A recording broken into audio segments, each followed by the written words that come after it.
Saladin Sosopo.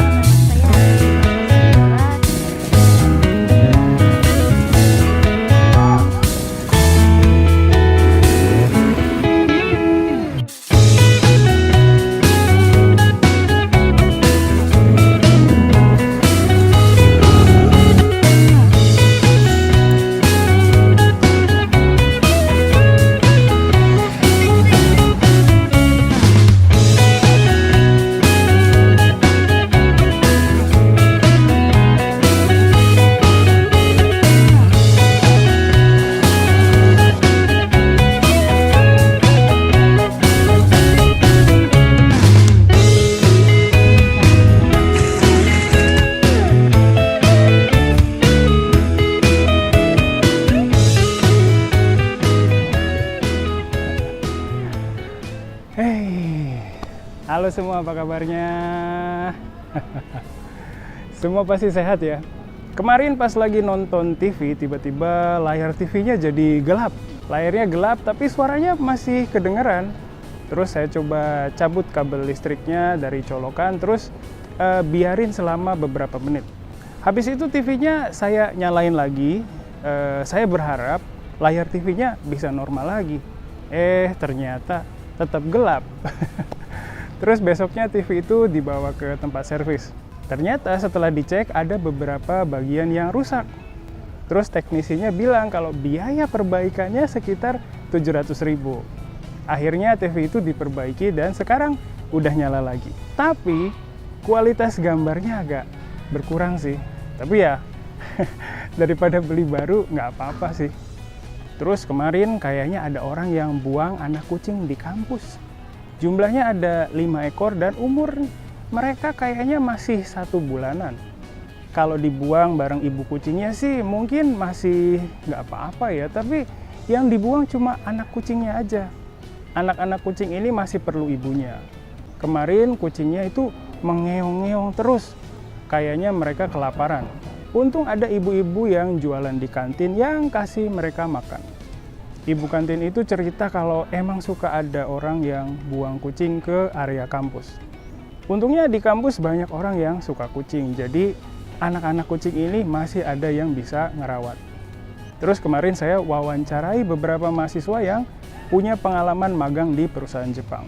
Ada yang magang di perusahaan IT, ada juga yang magang di hotel di Jepang loh. Mahasiswa-mahasiswa ini bukan ikut program Kenshusei ya, tapi mereka ikut program internship. Mereka ikut program itu selama 6 bulan. Dari hasil wawancaranya, saya bisa paham kalau semua mahasiswa itu pas mau daftar, mereka nggak percaya diri dan takut ngecewain perusahaan. Dari cerita mereka, saya bisa tahu kalau mereka semua dibimbing dengan baik sama pihak perusahaan dan bisa dapat kemampuan baru pas mereka selesaiin programnya.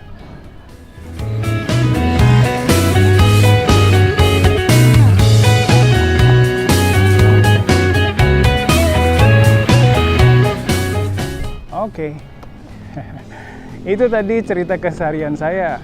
Di video sebelumnya saya cerita kalau Najmah, anak pertama saya, pergi ke Garut untuk naik Gunung Papandayan. Apa kalian masih ingat? Nah, di video kali ini saya mau cerita tentang pengalaman anak saya naik gunung itu. Anak saya tahu kalau bapaknya suka buat video ini setiap minggu, jadi kadang dia suka kirim video yang dia ambil secara random.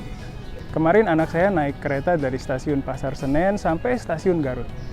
Nama keretanya Cikuray, terus harga tiketnya 45.000. Dia pergi bareng sama temannya dan temannya itu naik kereta yang sama, tapi dia naik dari stasiun Bandung. Dari Jakarta berangkat sekitar jam 5 sore, terus sampai di stasiun Garut jam 11 malam. Jadi waktu perjalanannya berapa jam ya? Coba kalian tulis jawabannya di kolom komentar ya. Terus dari stasiun Garut dia naik mobil travel sampai ke kaki Gunung Papandayan. Nah, mobil travelnya ini baru berangkat dari stasiun Garut pagi, sekitar jam 5-an. Jadi Najmah dan temannya harus nginap di sekitar stasiun Garut sampai waktu keberangkatan mobil travel.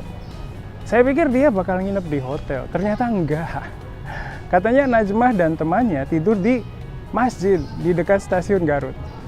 Waktu dengar itu saya sedikit khawatir, tapi kayaknya dia baik-baik aja. Kadang di Indonesia emang ada orang yang suka tidur di masjid sih. Terus paginya dia dan temannya pergi ke kaki Gunung Papandayan pakai mobil travel. Mobilnya jenis minibus dan lumayan banyak juga orang yang mau ke Gunung Papandayan. Gunung Papandayan itu bukan gunung yang tinggi banget. Tingginya sekitar 2.665 meter di atas permukaan laut. Terus di sekitarnya nggak ada pohon-pohon tinggi gitu. Mungkin sama kayak Gunung Fuji ya. Jadi permukaan tanahnya itu kebanyakan terdiri dari pasir dan batu. Oh ya, Najmah dan temannya itu berangkat hari Sabtu dari Jakarta, terus hiking di Gunung Papandayannya hari Minggu. Rute hiking Gunung Papandayan itu termasuk rute yang landai, jadi hampir nggak ada tanjakan yang terjal banget. Paling tanjakan itu ada di daerah yang namanya Hutan Mati. Hutan Mati itu nama kawasan hutan yang pohon-pohonnya mati karena erupsi. Gunung Papandayan itu pernah erupsi beberapa kali.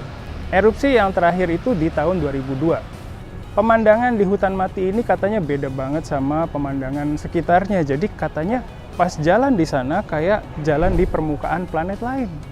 Di gunung ini juga katanya ada pemandian air panas loh, tapi kemarin itu hujan. Jadi Najmah dan temennya nggak sempat mandi di sana. Pas dengar ceritanya Najmah, saya jadi pengen naik gunung juga. Hari Minggu itu Najmah nginep di tempat berkemah yang namanya Pondok Salada. Di sana dia nyewa tenda dan matras. Biaya sewa tenda untuk 2 orang adalah 50.000. Terus kalau tenda yang untuk 4 orang biaya sewanya 100.000. Terus dia minta dirikan tenda ke petugas keamanan di sana. Sebenarnya mereka nggak sediain jasa pendirian tenda, tapi petugas keamanan di sana baik banget dan bisa diminta tolong untuk dirikan tenda. Habis tendanya berdiri, Najmah kasih uang tip ke petugas keamanan itu sekitar 20.000. Nah, uang tip itu kalau di Indonesia biasanya disebut dengan istilah uang rokok. Kemarin Najmah kan ke Gunung Papandayan hari Minggu, jadi kemarin itu tempat berkemahnya penuh banget. Gunung Papandayan itu emang gunung wisata, jadi kalau akhir pekan kayaknya banyak orang yang jalan-jalan ke sana. Oh ya, di Gunung Papandayan itu ada warung juga, terutama di tempat berkemahnya. Jadi kalau kita ke sana, kita nggak perlu repot-repot bawa makanan atau minuman. Tapi karena itu daerah wisata, jadi harganya pasti lebih mahal daripada biasanya.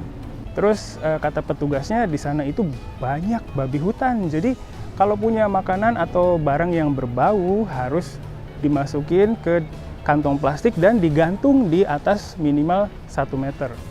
Wah, kayaknya seru banget ya. Apa saya coba hiking ke sana kali ya?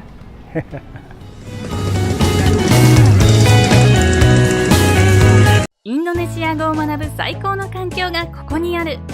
ジャパネシアライブカレッジ。ジャパネシアライブカレッジはいつでもどこでも、そしてどんなレベルでもインドネシア語が学べるオンライン学習プラットフォーム。ライブ授業、自分のレベル、学びたい内容に沿った講師の授業に参加し放題。入門者から上級者まで、翻訳授業からフリートークまで様々な授業が揃ってる。ライブ授業に参加できなくても後から動画がいつでも見返せます。でも一人じゃ不安、そんなあなたも安心。 JLC では受講者同士の交流もできます。わからないことは Facebook グループでいつでも質問ができる。特集コンテンツ、多彩なコンテンツを手軽にオンラインでリスニング、日常インドネシア語アニメーション教材、語彙、文法、あらゆる教材が使い放題。初心者でも1日3分から毎日学習ができる。上級者にも検定対策したい人にも自分に合った学習コースが組める。インドネシア人と話したい、検定に合格したい、もっとインドネシアと近づきたい。 JLC はそんなあなたの願いを応援します。登録は簡単。新規登録から必要な情報を入力するだけ。いろいろたくさん、いつでもどこでも。ジャパネシアライブカレッジ。